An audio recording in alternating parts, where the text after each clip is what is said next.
Un Mundo Raro, Politic Podcast. Una plática con Eduardo Romero, Gustavo de Unanue y Miguel Sesma. Bienvenidos. Y si quieren saber de lo que pasa, es preciso escuchar lo que otros dicen y di que vienes de allá, de un mundo raro. Que no se vale llorar, que no se vale llorar si no estás informado. Hola, ¿qué tal? ¿Cómo están? Buenos días, buenas tardes, buenas noches, dependiendo de la hora que nos estén escuchando. Esto es Un Mundo Raro, Politic Podcast. Y bueno, pues saludo aquí a mis compañeros, Gustavo de Unanue. Buenas tardes, noches, días. Miguel Sesma, el tremendo Mike y Eduardo Romero, su servidor. Y pues es un capítulo más de este Politic Podcast que nos hemos aventurado a compartir aquí con ustedes. Y bueno, pues aprovechamos para agradecer pues, todos los comentarios que hemos tenido a través de las redes sociales, en YouTube, en Twitter, en Facebook. Y bueno. Principalmente WhatsApp, ¿no? Y principalmente WhatsApp. No, estamos de acuerdo, sí, estamos de acuerdo. Pues eso realmente es de lo que se trataba este podcast, ¿no? De generar ese tipo de debates, de opiniones, de enriquecernos, porque pues lo que podamos poner aquí en la mesa, pues nosotros simplemente ponemos una idea y realmente estamos bien contentos por la respuesta que hemos tenido. Se han generado pues que cualquier cantidad de ideas y de debates y de diálogos a través de las redes sociales. Y bueno, pues empezamos con estos temas que traemos ahora. Miguel y Gustavo, ponemos aquí en la mesa el tema de la sucesión presidencial. Por ahí el presidente de la República en días pasados hizo algunas declaraciones en torno a eso, abrió la caja de Pandora, puso en boga de la gente pues ya la sucesión presidencial, hizo alusión ahí a la historia también, dijo que si no, que no estábamos viviendo el porfiriato. Yo creo que, opiniones van y opiniones vienen, pero dista mucho de estar en el contexto, ¿no? Y cómo trató de aterrizarlo. Pero bueno, él pues es el presidente de la República, es el que está ostentando ahorita el poder. ¿Cómo ves el tema, Gustavo? Pues mira, yo creo que va a ser muy diferente a como estamos acostumbrados. Y voy a poner el porqué. Antes del México democrático, pues que marcaba la pauta única y exclusivamente era el presidente en turno, que fue escogiendo a sus sucesores de dentro del gabinete, desde adentro del gabinete, y empezaba en el PRI todopoderoso de antes, pues el juego del tapado, el juego de las señales, de los símbolos, de que si lo saludó, no lo saludó, que no te muevas para que salgas en la foto, que si se reveló uno, pero quien marcaba los tiempos era el presidente, y eso tenía una ventaja. El presidente seguía siendo presente y seguía siendo futuro hasta muy casi un año antes de dejar el poder. Después en el México de 2000 para acá, pues en el caso de que el que era presidente, que era Vicente Fox, pues él quiso apoyar a su secretario de Gobernación y al interior de su partido pues ganó otra persona, y en el caso de Peña Nieto, pues básicamente ya se sabía quién iba a ganar la elección, entonces no importaba cuál era el papel que jugaba Peña Nieto en ese entonces. En esta elección que se viene en 3 años, yo creo que va a haber dos protagonistas. Va a ser un protagonista muy importante el presidente, no como el juego del viejo PRI, pero él va a poner a su candidato y su candidato va a tener amplias posibilidades de competir en la elección. Y la oposición, que ahorita la vemos un poco perdida, desbalagada, pues seguramente va a tener muchos pretendientes y yo creo que hasta ahorita muy pocos serios aspirantes. Ahí parte mi primera opinión. Sin embargo, pues yo creo que pues vamos a vivir a lo mejor una situación sui generis, Miguel, la conformación de Morena, que ahorita está en el poder, cómo se van a reorganizar, sabemos que son un poquito indisciplinados a lo mejor, a lo mejor o eso, muy a disciplinados, lo ¿no? mejor eso corre a favor o en contra, ¿cómo tú lo ves? Miren, yo creo que primero hay que hacer un intento de definir lo que es la sucesión presidencial para que la gente sepa de lo que estamos hablando. Ujú.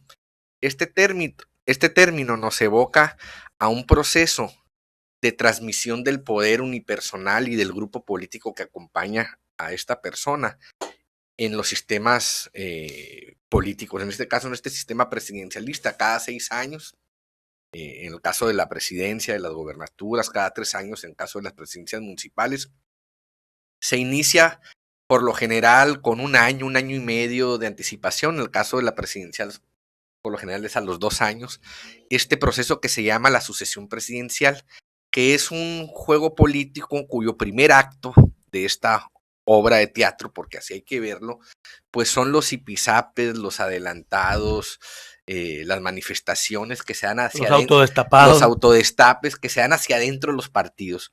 En una primera instancia estamos hablando que la efervescencia política empieza a suscitarse dentro de las organizaciones políticas, de los partidos políticos, y ahí es donde se ven cuáles son las aspiraciones de X o tal líder, y vemos también pues que el presidente tiene su corazoncito, que los presidentes de los partidos también tienen su corazoncito, y eso implica mucho en la vida interna de estas organizaciones políticas, pues donde vemos que posibles escisiones, posibles pataleos, posibles ejercicios como el que vi, por ejemplo, hace poquito en el PAN, de que más de ser una opción que tenga algo de horizonte de éxito, son cuestiones más hacia adentro para pedir posiciones Fíjate políticas que en el PAN internas, etcétera, Marco ¿no? destapó a sus 5 gallos y Damián dijo, falto yo, Claro. y yo me destapo y empezó. A eso me refiero, pero así como en el PAN también pasa en va a pasar. Morena.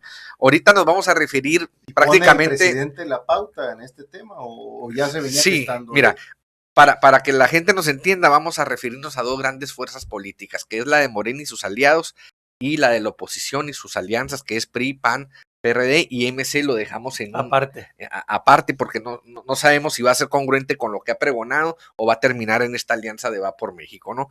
Pero lo que me preguntabas de que el presidente Andrés Manuel López Obrador tiene injerencia y un voto de calidad determinante en la elección interna de Morena, eso es algo evidente. ¿Por qué? Porque también él ha brevado mucho de la cultura priista, que decía ahorita, que decía Gustavo, y si vemos la conformación de Morena, pues estamos hablando de un liderazgo sumamente fuerte, muy consolidado, con una gran historia política, que opaca cualquier nuevo liderazgo emergente, ya sea que los que se hablan ahorita, en pocas palabras, son Claudia Sheinbaum y Marcelo Ebrard. Ahí está Monreal, pero se le ve un poquito más de tercerón. Pero es muy difícil en un partido político donde tienes una fuerza política tan importante, tan trascendente, tan fuerte como López Obrador, el que salgan estos candidatos como Marcelo y Claudia y puedan aspirar a tener el liderazgo hacia el interior que el presidente tiene y que lo aplica y lo hace valer, ¿no? Oye, Miguel, pero también vemos que de repente, bueno, la historia reciente nos ha mostrado que quien es disidente, quien es oposición dentro de su mismo partido, inclusive es quien de repente obtiene las candidaturas. Es decir, vemos a un Vicente Fox, por ejemplo, que fue creciendo al interior del PAN y terminó siendo el candidato. Pero ya después él fue presidente de la República. Y el rebelde fue Calderón. Y el rebelde fue Calderón y terminó siendo candidato y terminó siendo presidente. Y luego a Calderón se le reveló Josefina Vázquez Mota, siendo el presidente Felipe Calderón. Y digo, no llegó a ser presidenta Josefina Vázquez Mota, sin embargo llegó a ser la candidata de Acción Nacional. ¿Estaremos frente a este supuesto cuando López Obrador destapa, por ejemplo, a una Claudia Sheinbaum o a Marcelo Ebrard y vemos a disidente o opositor a Ricardo Monreal?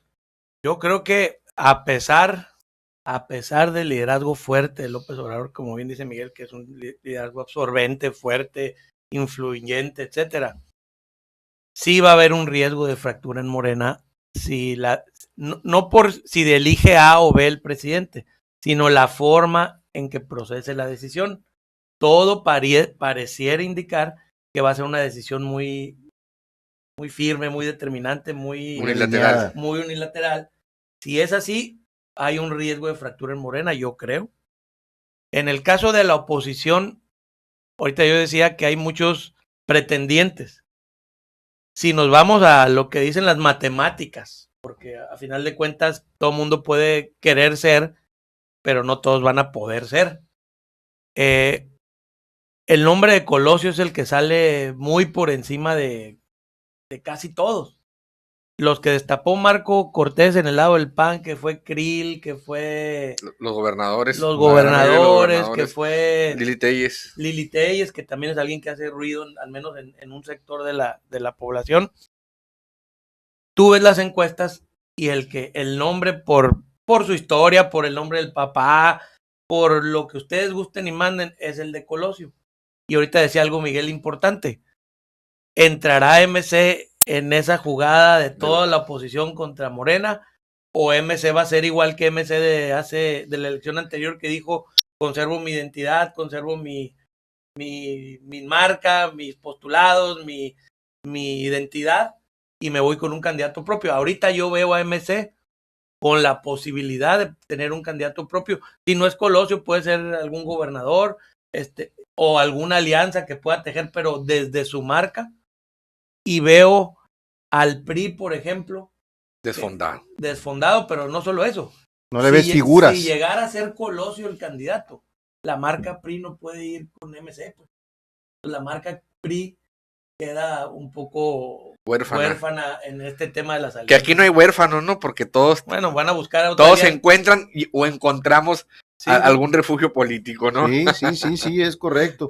Oye, y volviendo un poco al tema de Morena, pues, ¿no? Porque digo, yo sí quisiera es el partido, pues, volviendo un lo poco al tema de Morena. Lo preguntaste a Gustavo, yo sí quisiera contestar. Échale, vampiro. Adelante. Yo creo que en Morena no va a haber disidencia, porque aquí estamos ante un liderazgo atípico.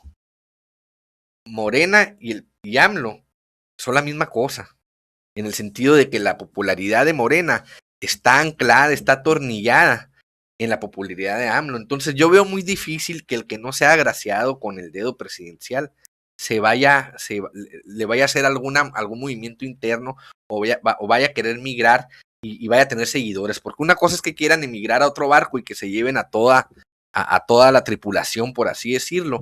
Yo veo que Morena está condenado a someterse a la decisión unipersonal del presidente en virtud de la fuerza electoral que él en sí mismo significa. Oye, Miguel, pero sin embargo, vemos que en la elección pasada, por ejemplo, en el 2021, traías casos de recursos en el Tribunal Electoral de la Federación, en el Tribunal Electoral, 5,755 casos, o sea, el 83% de los recursos que se interpusieron ahí por cualquier abuso de los partidos correspondían a Morena. Bueno, yo me estoy refiriendo a las candidaturas presidenciales, son muy ahí sí tiene que haber una, no voy a decir una complicidad política, pero sí tiene que haber un acuerdo muy por eso claro. Yo decía, el riesgo no es a quién va a escoger el presidente, el riesgo es cómo va a procesar la decisión. Ahora, te digo una cosa, el que sea candidato de Morena está obligado a jugar en esta elección políticamente con los atributos del presidente. Y yo he visto algunos desplantes del presidente y algunos mensajes de que si Morena no se alinea a su visión de lo que debe ser este proyecto de la 4T, él es capaz de abandonar a Morena. Ha hecho algunos comentarios en el transcurso de este año donde él dice muy claramente o se ponen de acuerdo o aquí va a pasar algo. Entonces, en esta elección donde va a ser una elección refrendataria, porque así lo ha planteado la oposición y lo ha planteado el presidente en esta polarización de seguir con la 4T o replantear lo que significa la 4T, yo veo que Morena está obligado a refrendar esa visión del presidente y jugar con los atributos positivos del presidente. Yo veo al presidente haciendo campaña abiertamente con su candidato. Y esa es la única manera que yo veo de Morena que pueda volver a ganar. Imaginar el escenario de que el candidato de Morena vaya por una pista discursiva y política y el presidente por otra, eso sería algo que no va a suceder y sería ahora sí el fracaso de Morena y la gran oportunidad de la oposición, De ¿no? acuerdo, pero imaginar, todo eso que dices estoy de acuerdo, pero la historia de todos también juega un papel. Imaginar que los grandes liderazgos que pueda tener Morena en todo el país se van a disciplinar al estilo PRI de los 80s, cuando su historia ha sido, me refiero a Noroña, me refiero a Ebrard mismo, me refiero a Monreal, su historia ha sido otra, pues. Es muy difícil. Por eso te digo, va a tener que tener mucho talento el presidente. El cómo procesar la decisión, porque si es una decisión unilateral, sin acuerdo, sin consenso, va a generar un problema. O sin paracaídas para los demás, ¿no? Yo también concuerdo con lo que comenta Gustavo.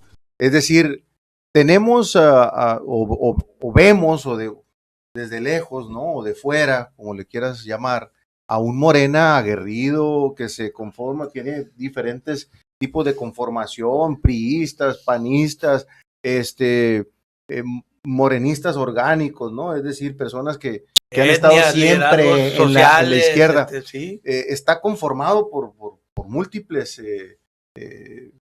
pues ideologías, vaya, ¿no? Ideologías. Se antoja complicado luego entonces que se pongan de acuerdo así nomás. Se necesita un liderazgo, como bien lo dice Gustavo. Yo coincido en que el presidente será un factor bien importante para que pueda caminar por buen camino, pues este acuerdo que a lo mejor tendría que sacar Morena. Y el dato contundente, el 83% en una intermedia del presidente de la República, el 83% de los recursos presentados ante el TRIFE correspondían a Morena. Bueno, pues, deja de explicarte ese fenómeno. Eso también ocurría con el PAN, porque cuando el PAN estaba en el poder, hay una conclusión lógica de los políticos que están compitiendo en esa posición de que están ejerciendo el poder y se antoja que es más fácil el hacerte de una candidatura y de un puesto de elección en virtud de que tienes toda la maquinaria alineada. Y eso le pasó también al PAN y le pasaba al PRI en las broncas internas de procesos de selección, y eso es algo que yo se lo atribuyo al fenómeno del quien está ahorita ejerciendo el poder, porque es ahí donde están las mayores posibilidades o esperanzas. Bueno, y a ver, Morena, digamos que aquí en el estado de Sonora lo vimos oficinas de Morena en plena campaña cerradas por mismas personas de Morena. Oye, bueno, está ya planteado más o menos cómo pudiera procesarse el proceso, la decisión en Morena. ¿Y la oposición? Bueno. ¿Qué entendemos por la oposición? ¿Y cuál es Bueno, nomás para encorsetar otra vez el tema que estamos hablando de la sucesión presidencial. En este primer acto de esta obra de teatro están los movimientos internos, están las alianzas internas, están los posicionamientos, los gallos empiezan a asomar la cabeza, el presidente y los jefes de los partidos empiezan a hacer sus pandillas electorales internas que corresponden más a una cuestión de seguir conservando el poder de esas instituciones que más que un discurso que vaya hacia afuera. Entonces, ahí yo creo que esta etapa va a ser muy desgastante más que para Morena, para la oposición. En virtud de que la oposición pues viene de un fracaso, a pesar de que le fue bien en términos absolutos en cuanto a tener mayoría en el Congreso, yo creo que a nivel local, el Morena los arrasó. Sin embargo, cumplieron el objetivo del Congreso Federal. Pero yo creo que en base a tu pregunta, el gran reto de armar un buen trabuco y por un buen trabuco armar un buen proyecto electoral que le compita a la 4T, el gran reto lo tiene la oposición, y hasta ahorita se ven avances muy tímidos de todos los partidos de la Alianza Va por México en crear una figura o inventar una figura que compita con ese fenómeno de la 4T que representa el presidente. ¿Tiene que ser una figura o tiene que ser un proyecto de país alternativo? Yo siento que el mono ahorita es muy importante y lo que representa. O la mona. O la mona. Del otro lado tenemos la figura del presidente, que es avasallante, tiene una historia, ha recorrido el país varias veces, es algo que no puedes inventar de la noche a la mañana, y ahí está el reto de la oposición en cómo crear algo que no sea un invento parchado, un Frankenstein que no represente nada, aunque tenga muchas pretensiones, cuando del otro lado, insisto, el que va a estar en la boleta en el 24 en un marco refrendatorio va a ser el presidente y su delfín, ¿no? Pero fíjate que, y Gustavo, es de llamarse la atención, cómo es que de repente vemos a una oposición pues desfigurada, es decir, no hay ninguna figura que sobresalga del PRI, por ejemplo, de cara a la presidencia de la República, al menos yo no la veo con tal fuerza, pues, ¿no? Que puedas decir, bueno, pues vamos a encabezar este proyecto. No veo una figura en el Partido Acción Nacional que tampoco, pues digas tú, bueno, va a tener arrastre o va a tener la simpatía de la gente. Sobre eso. Sin embargo, vemos a un partido que viene emergiendo pues, prácticamente construyendo desde muy abajo, pianito, haciendo una manera distinta de hacer política como la puede ser MC. A lo mejor es un partido, Movimiento Ciudadano, un partido más tímido, pero te está postulando, veo dos figuras muy claras en donde puedan ser presidenciables. Es decir, por un lado, Samuel, el gobernador de Nuevo León, Alfaro de Jalisco, 3, fíjate. Y ahorita mencionaste tú a Luis Donaldo Colosio Murrieta, Riojas. Y con posibilidades interesantes a lo mejor Luis Donaldo, porque pues tiene una calle, una plaza, una oficina en toda la República Mexicana que lleva su nombre, tiene una historia que contarle al pueblo de México, es víctima del sistema, tiene una carrera interesante, pues es alcalde ahorita de la capital de Nuevo León, es decir, se convierte en una figura interesante, pero de un partido que no es de los que pudiéramos decir o equipararlo al Partido Acción Nacional, por ejemplo, que fue y que tuvo la presidencia de la República y que ha tenido un sinnúmero de gobernaturas. A lo mejor no estar desgastado, a lo mejor juega a favor, ¿no? Probablemente. Entonces, ¿cómo ves tú, Gustavo, a esa posición? Mira, yo para veo... cerrar el segmento, ¿no? Yo veo, como dice Miguel, no se ve mucho, pareciera que están más concentrados en lo interno, todos.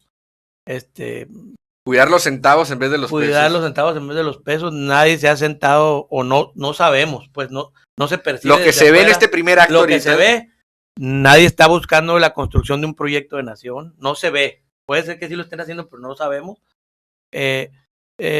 Las mediciones que hay, pues no sale nadie así como la gran figura que pueda encabezar un proyecto hasta ahorita.